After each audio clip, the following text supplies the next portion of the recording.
Jaya Radha Madhava Kunja Bihari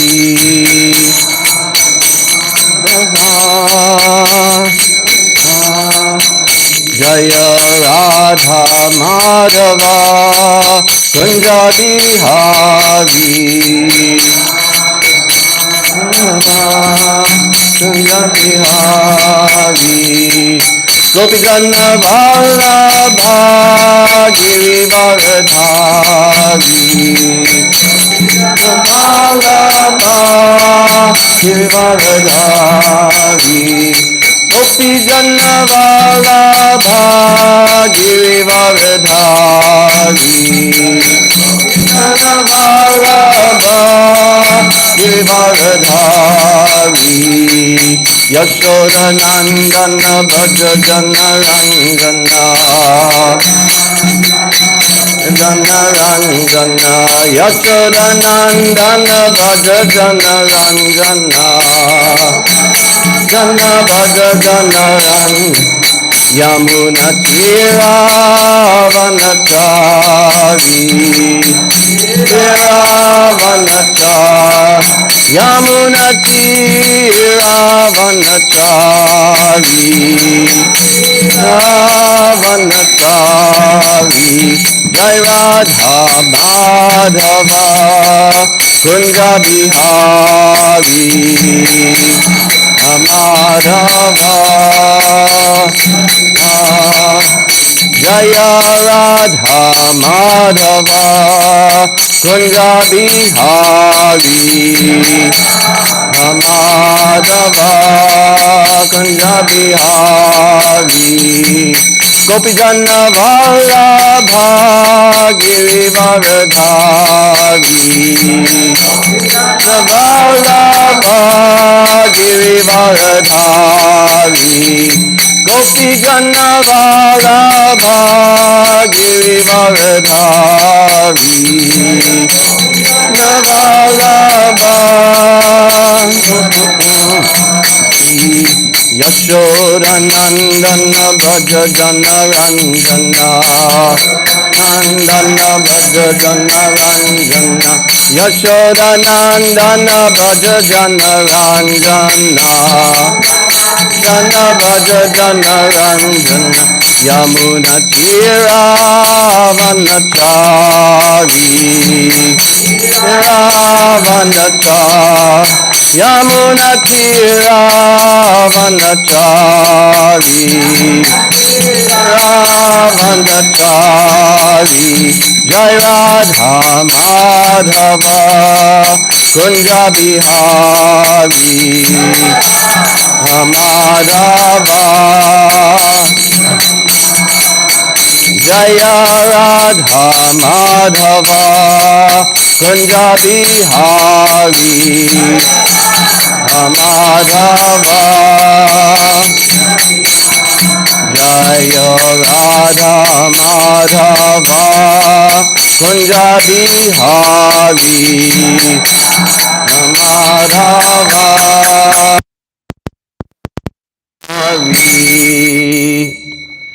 Jayam Vishnupad Paramahamsa Prabhujakacharya Stotra Satyashi Shimad His Divine Grace Srila A.C. Bhaktivedanta Swami Srila Prabhupada Ki Jai ISKCON Namacharya Srila Haridas Thakur Ki Jai ISKCON BBD Founder Charya's Divine Grace Srila Prabhupada Ki Jai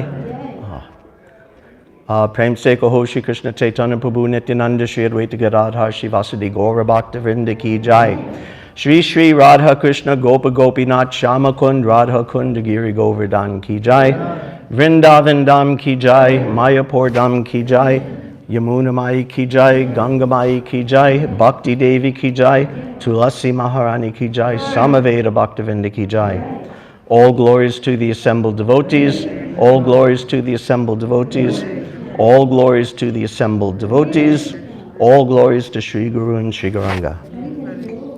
Namo Om Vishnu Padaya Krishna Prasthaya Bhutale Srimati Bhaktivedanta Swami Niti Namane Namaste Saraswati Devi Gauravani Pracharine Nirvishesha Shanivadi Pastita Deshatarane Sarvo Panishado Gavo Dogda Gopala Nandana Partho vatsa sudhir bhokta dugdam gitam ritam mahat. This Bhagavad Gita as it is, also known as Gita Upanishad, is the essence of all the Upanishads, and it is compared to be just like a cow. Lord Krishna, the Supreme Personality of Godhead, is famous as a cowherd boy. Arjuna is just like a calf, and learned scholars and pure devotees and aspiring pure devotees are meant to drink the nectarian milk of Bhagavad Gita as it is. Today we're reading chapter 7, text 14 of Bhagavad Gita as it is. And as Drona Prabhu said, this really is a important verse and quite an amazing verse. 7:14. Daivi hyesha gunamayi mama maya daratyaya mameva ye prapadyante maya metam taranti te Daivi hyesha gunamayi mama maya daratyaya mameva ye prapadyante maya metam taranti te Daivi hyesha gunamayi mama maya daratyaya mameva ye prapadyante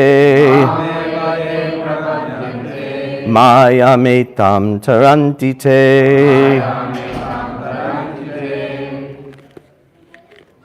Everyone chant, please. Naivesha Gunamayi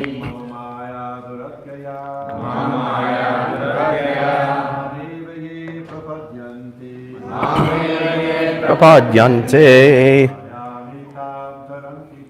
Maya metam taranti te Daivi hyesha gunamayi mama maya daratyaya mameva ye prapadyante maya metam taranti te Daivi hyesha gunamayi mama maya daratyaya mameva ye prapadyante maya metam taranti te. Ladies, please. Daivi hyesha gunamayi mama maya daratyaya mameva ye prapadyante maya metam taranti te.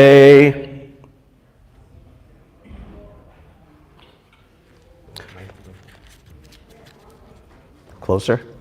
Okay. Can everyone hear me? I think everyone can hear me. I have a pretty big mouth. Word for word translation.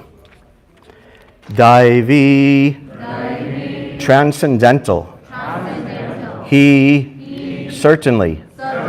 Esha, this.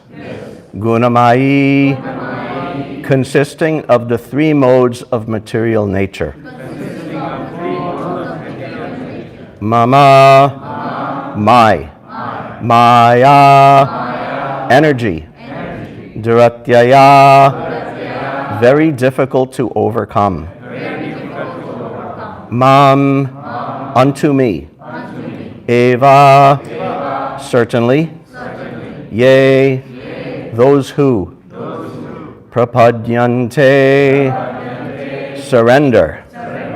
Mayam etam, this illusory energy. Taranti, overcome. Te, they. Translation. This divine energy of mine, consisting of the three modes of material nature, is difficult to overcome. But those who have surrendered unto me can easily cross beyond it. Purport by His Divine Grace Srila Prabhupada.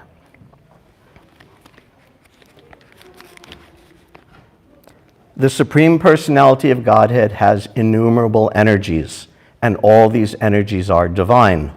Although the living entities are part of His energies and are therefore divine, due to contact with material energy, their original superior power is covered.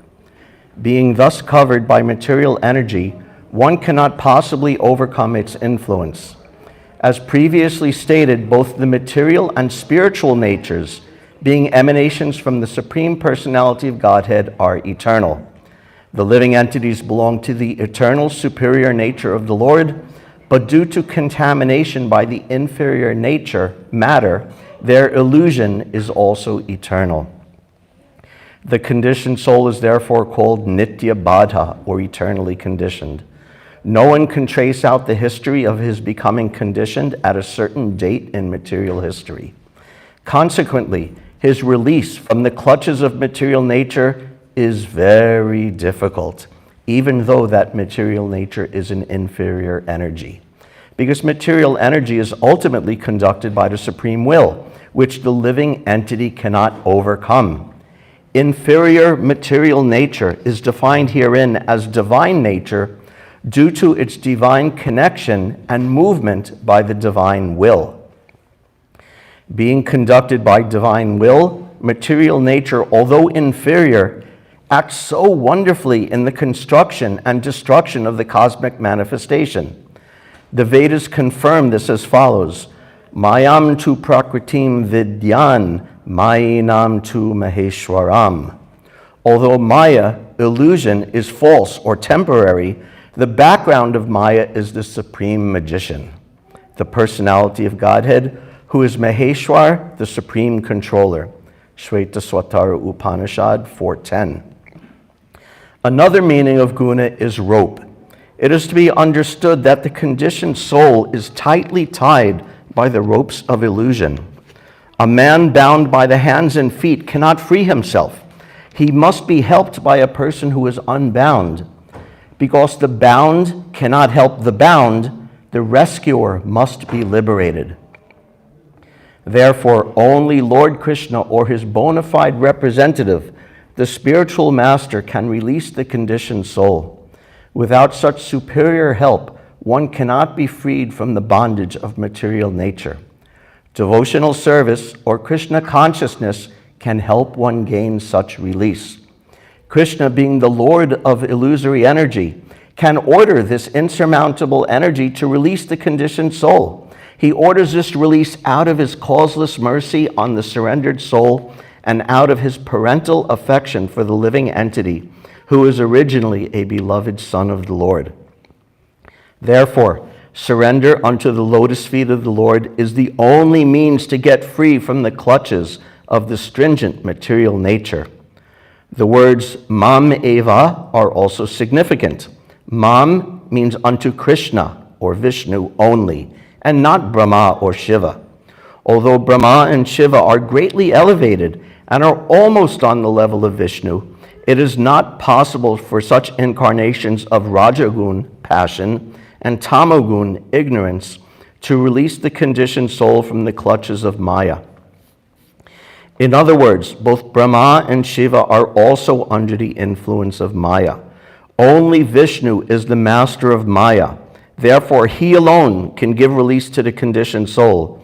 The Vedas, Shvetasvatara Upanishad 3:8, confirm this in the phrase Tam eva viditva, or freedom is possible only by understanding Krishna.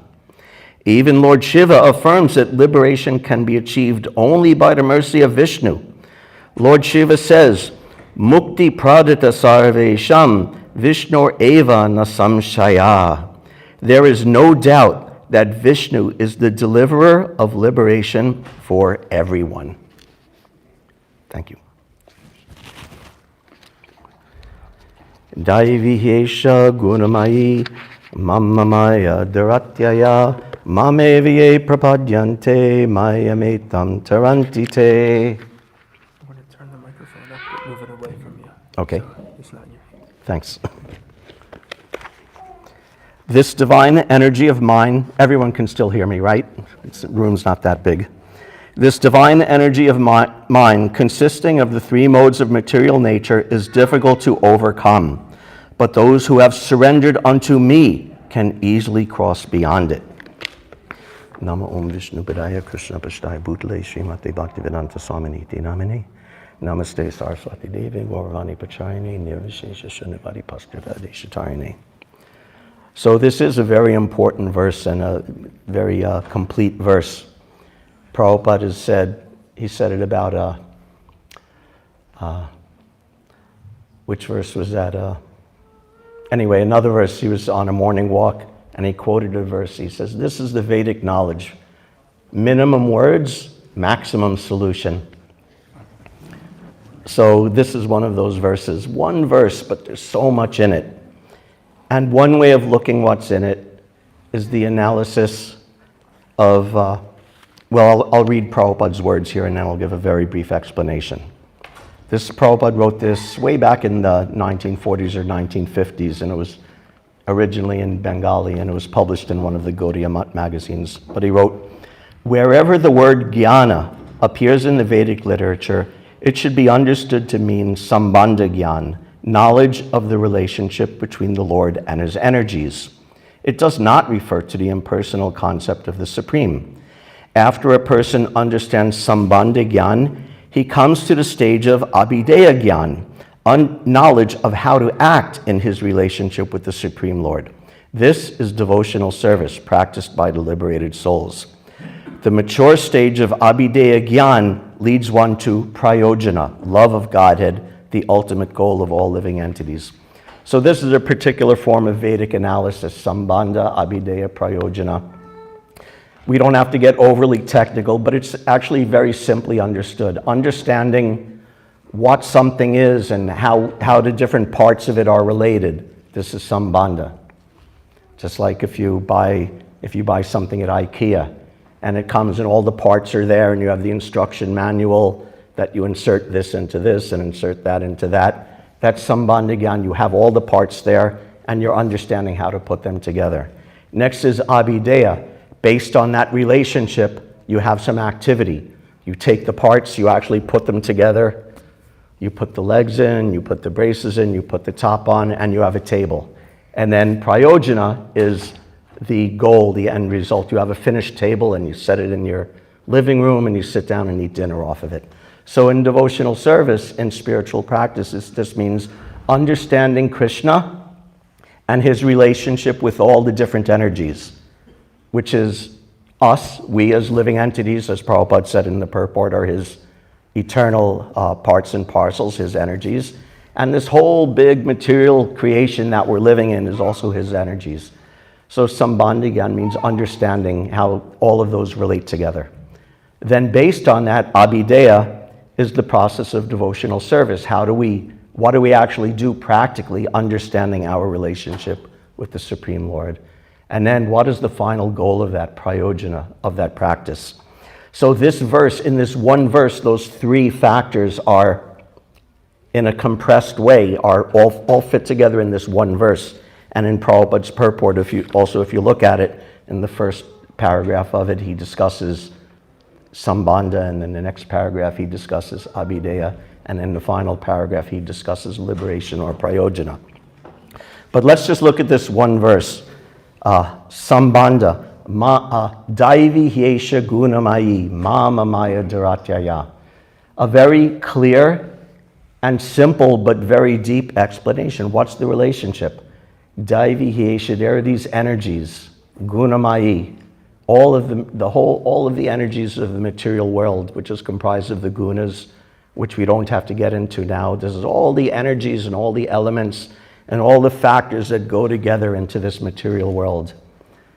And it's daivi. Prabhupada explains it's daivi. You could even hear the English word divine comes from this Sanskrit root dev. This divine energy, it's divine because it comes from the Supreme Divine Person. Daiviyesha Gunamayi, Mama Maya. He says, this is my energy. So this is the simplest statement of Sambandha Gyan, that there's the Supreme Personality of Godhead Krishna, and everything in the universe is His. He is the proprietor, and everything else is His property, His energy, His creation. And this is repeated so often in all of the Vedic literatures, and Prabhupada mentioned so often. We've heard in the morning Bhagavatam class how the very Bhagavatam itself starts off with the words Janmadhyasyayataha, that Krishna is the source of everything. So this is Sambandha Gyan in two short lines of 3 or 4 words each. That this whole world and everything in it and everything around it is all Krishna's energy. It all belongs to Krishna, created by Krishna and maintained by Krishna, and ultimately wound up by Krishna also. And what's the nature of it? Mama Maya Duratyaya. It is very difficult for we living entities to cross over it. We are also Krishna's energy, as is everything. The Mama Maya that he's talking about in this verse, this is Krishna's material energy, his separated material energy. Bhagavad Gita describes it as earth, water, fire, air, ether, mind, intelligence, and false ego. You could think of it as all the components of this universe: solids, earth, water, fire, solids, liquids, electromagnetic energy, earth, water, fire, air, earth, water, fire, air, ether. Ether is space, and then mind, intelligence, and false ego are the subtle mental aspects of our reality. So all of these are also Krishna's material energies, but there's also we, the actual living entity who is within this body composed of the material energy, and within this universe of the material energy are the living entities. We're also Krishna's energy, but we're spiritual in nature. Vishnu Shakti Para Prokta Kshetra Gyakya Tatak Para. All of Krishna's energies are fully spiritual. And then there's Kshetra Gya. Kshetra means the field, and Gya means the knower. So the knower of the field is a poetic way of saying the living entity in the body. Our body is the field, and we're inside this field, and we're tilling the field, so to speak, or living in the field. We're the knower of this field. So Kshetra Gyakya Tatak Para. And we're also spiritual in nature. But because we're very tiny in size, and because we possess a fractional portion given to us by Krishna of his independence and free will, we have the choice to turn away from Krishna towards that third energy. Vishnu Shakti Para Prokta, Kshetra Gyakya Tatak Para, Avidya Karma Samyamya. That third energy, again, this is the material energy, which is avidya, composed of ignorance, karma, composed of fruitive activities. So these are the 3 energies of the Lord. And because of that, because that's our nature, we're in an incompatible situation, because we're spiritual in nature. In the material world, like oil and water, it's not you can't mix. We're not emulsified very well into this material world, and because of that, there's so many troubles in the form of birth, death, disease, and old age. So many material sufferings come unavoidably. There are so many things that we want, but we can't have. So many things that we want and have, but we'll lose, either in this life or at the time of death. So this is the incompatible situation, and because of that, Duratyaya, it's so hard for us to cross over, because we've sold ourselves, we've committed ourselves to this material existence. So because of that, and because the material existence, although inferior, is so big and so powerful, crossing over it is very, very difficult. Duratyaya, very difficult to do. Dur means hard or difficult or far away. So again, another English word, durable, comes from that Sanskrit root dur, something that's very hard, very far away. Dinabandhu used to joke in Vrindavan. He said, "Oh yeah, all the forests of Vrindavan, like Vrindavan and Talavan, and what are some other forests of Vrindavan? Bailvan, Bahulavan. And he said, and then later in the year, I'm going very far away to another forest in South Africa, Durban. So Durban, South Africa. That was his joke. Anyway, Durban means far away or hard, very difficult to cross over. So this is all the Sambandha Gyan. This is, like I said, in a nutshell, all of the Sambandha Gyan we actually need to know to start processing the next part of this verse, which is Abhideya. What do we do with this? What do we do? We're stuck in this material world, which is so big and so powerful and controlled by Krishna. What do we do to get out of it? Daivihyesha gunamayi mama maya durateya mam evaye prapadyante. This is the Abhideya, surrender to Krishna. In brief, this is what it is. If we surrender to Krishna, because it's Krishna's energy, because it's under Krishna's control, through surrender to Krishna, we can become freed from it. It's a simple thing to understand, actually. Krishna's the controller. If you please Krishna, if you show Krishna that you don't want to be under the control of the material nature, you want to be under the control of the spiritual energy, under control of Krishna, because after all, we're all parts and parcels of Krishna. Our constitutional position is to be Krishna's devotees. So if we simply adopt that natural position again, then we can become free. Just like if a person becomes a criminal in this world, they go to another place that is Duratyaya, very difficult to get out of, and it's called the jail. And leaving aside the imbalances and excesses of the present-day penal system, that's not the topic here, it's just an analogy. If you're going against the laws of society, if you're going against the rules of society, if you're not being progressive and helpful and aiding in the elevation of society and committing crimes, then you go to jail, and it's very difficult to get out of. But at least theoretically, then when you reform yourself, you've paid your price, you've made your regrets, and you say, yes, I'm ready to be a productive member of society again, then you can become freed.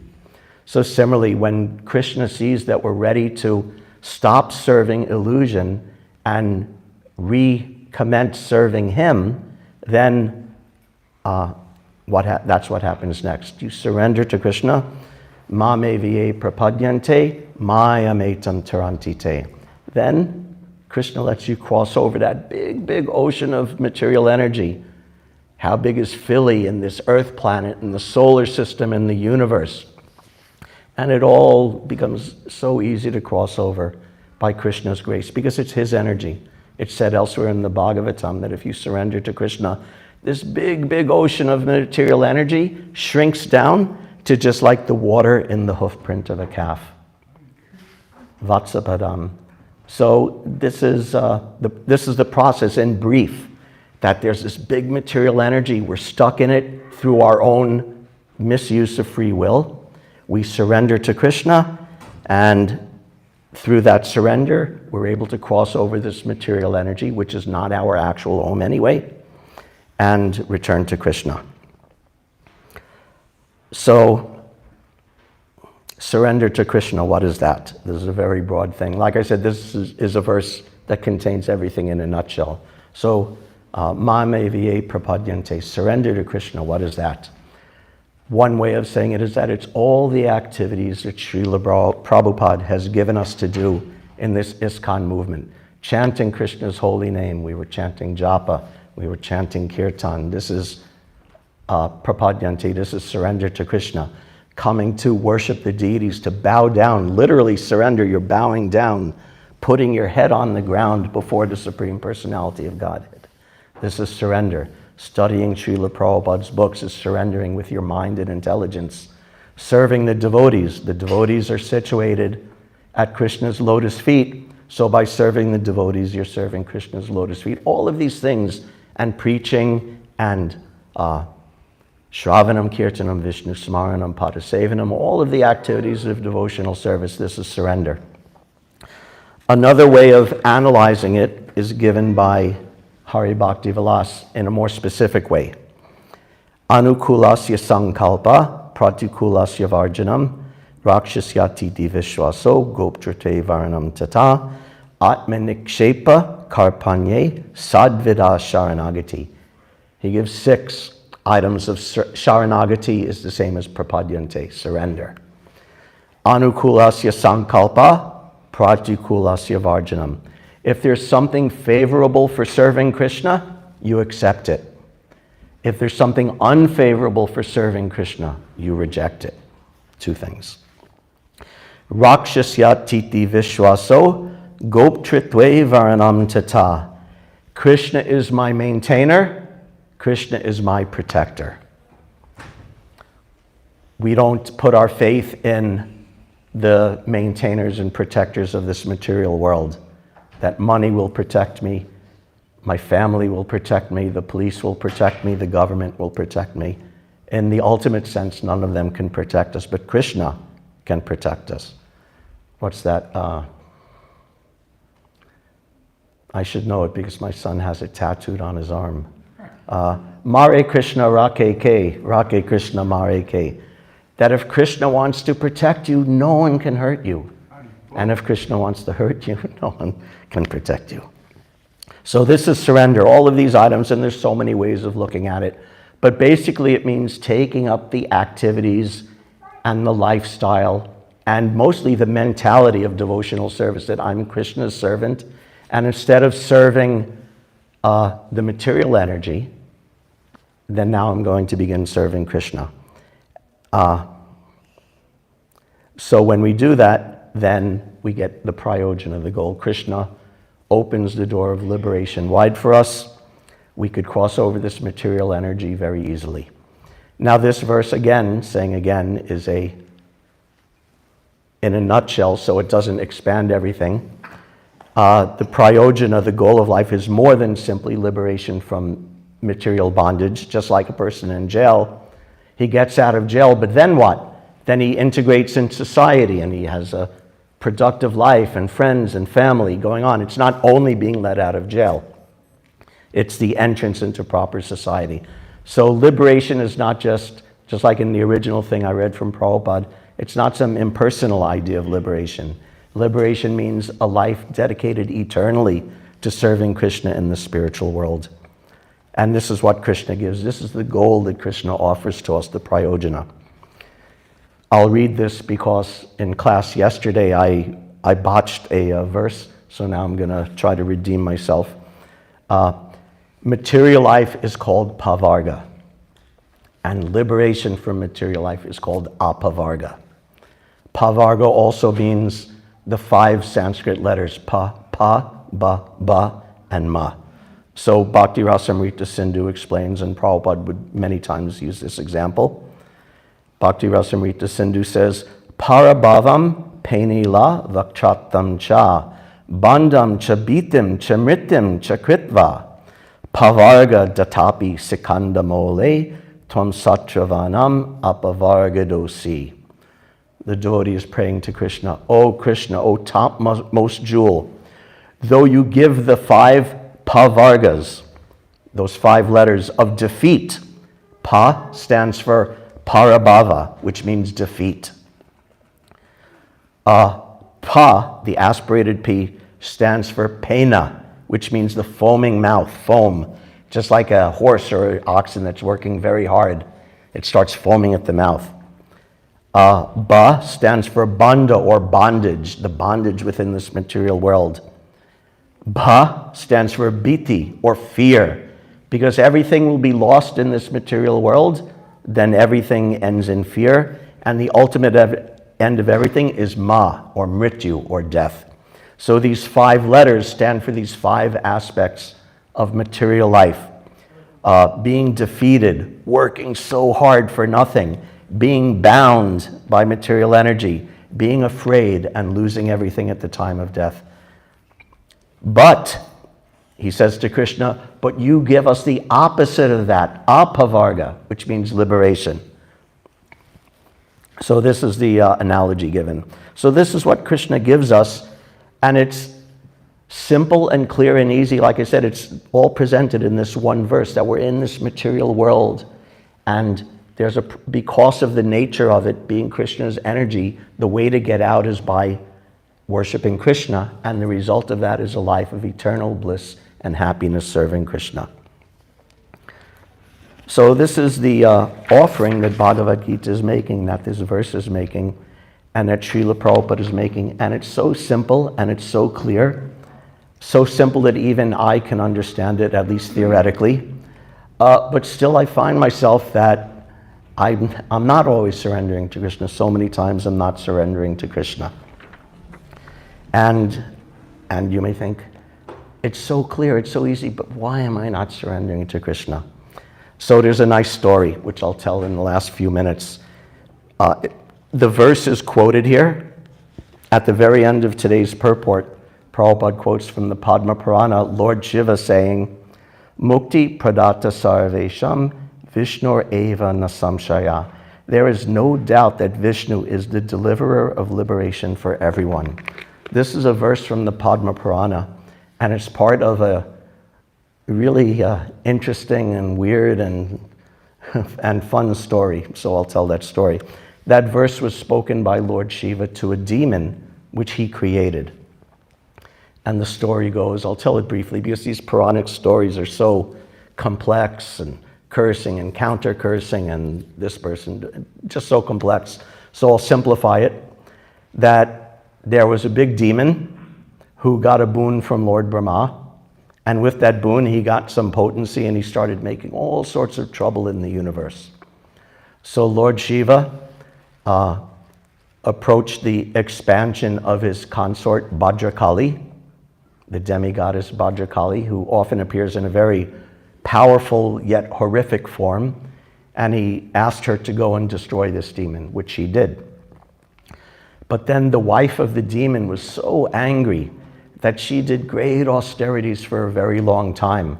And through those austerities, she got potency, and by that potency, she cursed that a disease would fall upon Bhadrakali, who killed her husband. And then Lord Shiva didn't think that was right, so he created another demon, this demon, to go and relieve Bhadrakali from her disease. Anyway, it's a very weird and complex story. But because he was created for this purpose, but he was actually really a demon. He was completely averse to the worship of Krishna. In fact, he hated the worship of Krishna so much that he took some bells and he fastened them around his ears, because this is way back, I don't know, Satya Yuga or the heavenly planets or something. And naturally in these places, all of the devotees, all of the people there are always chanting about Krishna and worshiping Krishna and glorifying Krishna. And this demon couldn't bear to hear it. So he hung these bells on his ears and he was shaking his head, and the bells would ring in his ears so he wouldn't hear the glorification of Krishna. This is how demonic he was. Now, going back to the verse, we'll take a little detour. Going back to the verse, Daivi Yesha Gunamayi. Srila Vishwanath Chakravarti Thakur gives an interesting analysis. He says another meaning of Daivi, coming from the word Deva, means one who enjoys or one who sports. Just like the Devas are the demigods in heaven, and they're famous for having great material enjoyment. So Deva means one who enjoys and sports. So he says this is actually referring to the living entity, we as living entities. And because we desire to enjoy within this material world, Daivi Yesha Gunamayi means that we are creating this energy by our misguided desire to enjoy within this material world. So Daivi Yesha Gunamayi, one meaning is that it's Krishna's divine energy, but this other meaning given by Srila Vishwanath Chakravarti is that we're creating it out of our desire to enjoy in this material world. So because of that, just like this demon, he wants nothing to do with Vishnu, nothing to do with worshiping Krishna. So he hung these bells on his ears so he wouldn't hear. Now we may think, oh my God, this is crazy, hanging bells on your ears. Now I'm going to try something here as a joke. I'm not checking my updates. This is part of the joke. Say to me, Prabhu, say, Acharya, let's meet later and read Krishna book together. Acharya Prabhu, why don't we meet later and discuss Krishna book together? Oh, I'm sorry, excuse me? Acharya Prabhu. Oh, no, I can't, not now, I'm sorry. Acharya Prabhu, why don't we meet later? So, I don't know, hopefully you get the idea that we're not like this demon hanging bells on our ears, but we all have all these bells and whistles all around us, distracting us from serving Krishna, which we're voluntarily taking up. We're voluntarily doing this, just like this demon. But anyway, this demon, because he was created by Shiva, he was a little submissive to Lord Shiva, who preached to him and told him this verse that Prabhupada quotes today. Mukti pradata sarvesham Vishnur eva na samshaya. That only Vishnu is the giver of liberation. And that demon, he got rid of his bells. Oh, the demon's name was Ganta Karna. So we know Ganta, like Shanka Baje, Ganta Baje, right? That the conch shells are blowing and the bells are ringing. So he was all called Ganta Karna. But he gave up his bells, he actually became a devotee, and he actually attained liberation because he surrendered to Krishna.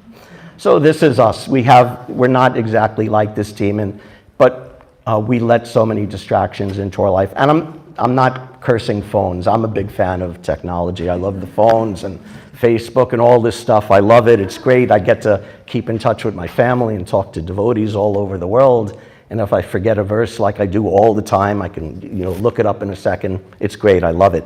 But we have to make sure it's not like the Ganta Karna, like distracting us from, oh, I don't want to hear about Krishna, or I can't worship Krishna. So what we want is the opposite of that. There was a great devotee in Chaitanya Mahaprabhu's Sangha, Kavi Karnapur. And when he was just a little, actually when he was an infant, when he was still just like an infant crawling on the ground, and his father presented him before Chaitanya Mahaprabhu, the child crawled up to Lord Chaitanya, grabbed his foot, and started sucking on Lord Chaitanya's toe. And all the devotees were amazed at that. But then a little later, when he was 7 years old, he was remaining silent and not speaking. And he came before Chaitanya Mahaprabhu, and he said, his name was Puri. He had different names. He was named Puri. He said, Puri, say something, speak something. And he was just 7 years old, and he spoke this amazing Sanskrit verse. And after he spoke that verse, then later on, the devotees gave him the name Kavi Karnapur. Kavi, because Kavi means a poet, and Karnapur, Karna is ear, just like the demon Ganta Karna, he had bells on his ears. So Karnapur, and Pur is like Purna.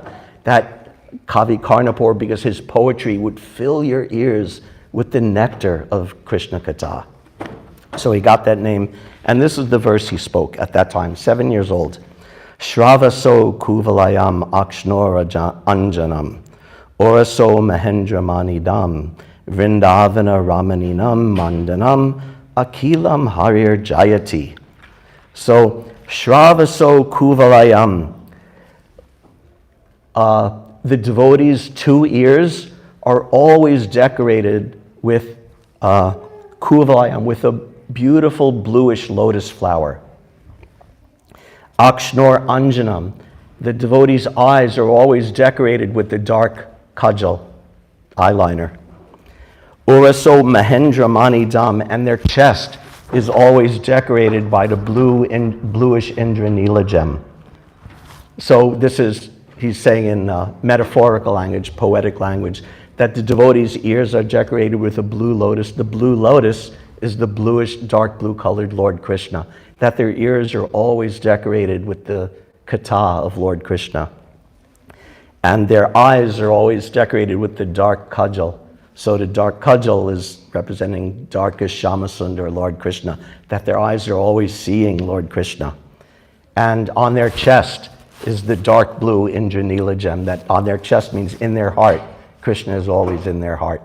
So this is the opposite of the demon who says, I don't have time.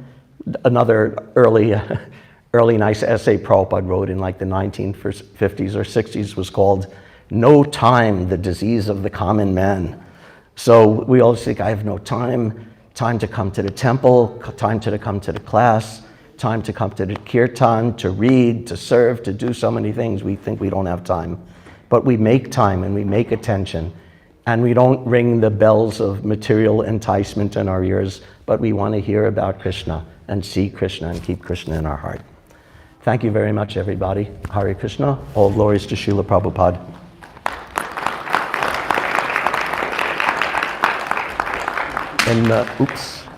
In the couple of minutes, any questions, comment, discussion?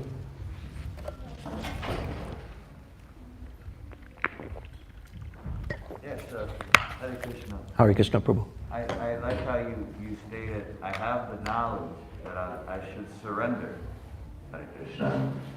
I have the knowledge that I should surrender, yet I choose not to, or I'm distracted by, which caused me to reflect upon the samsara, the tragic migration of the spirit.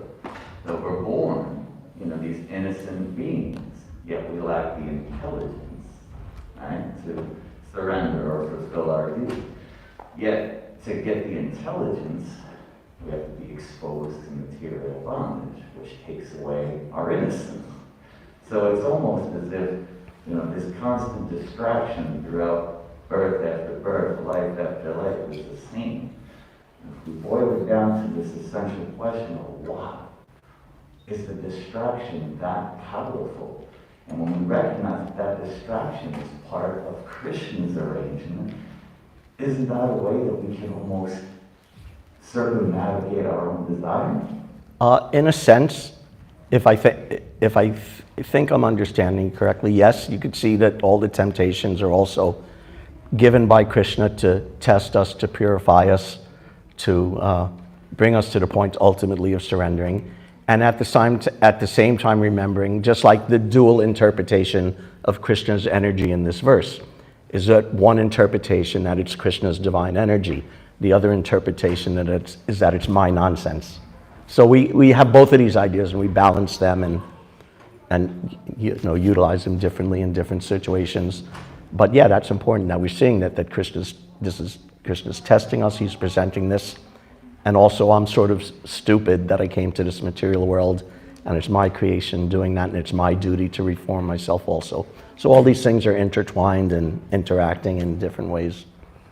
But yeah. And also as far as Gyan goes, there's two types of Gyan.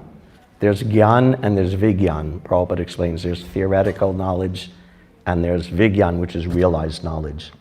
So if you just have theoretical knowledge and don't act on it, then you never make the transference from Sambandha to Abhideya, or from some theoretical understanding to actually practicing devotional service. But Vigyan means that you've realized it enough that you're actually willing to take the step to actual practice. Is that all right? Thank you very much. Hare Krishna. Hare Krishna. Time for kirtan. Thank you everybody for coming out on a beautiful spring day. I appreciate it. Hare Krishna. All glories to Srila Prabhupada.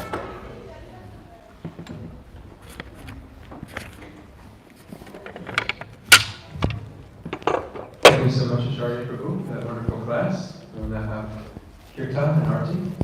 Kirtan will be led by Vishnu Gadadhar.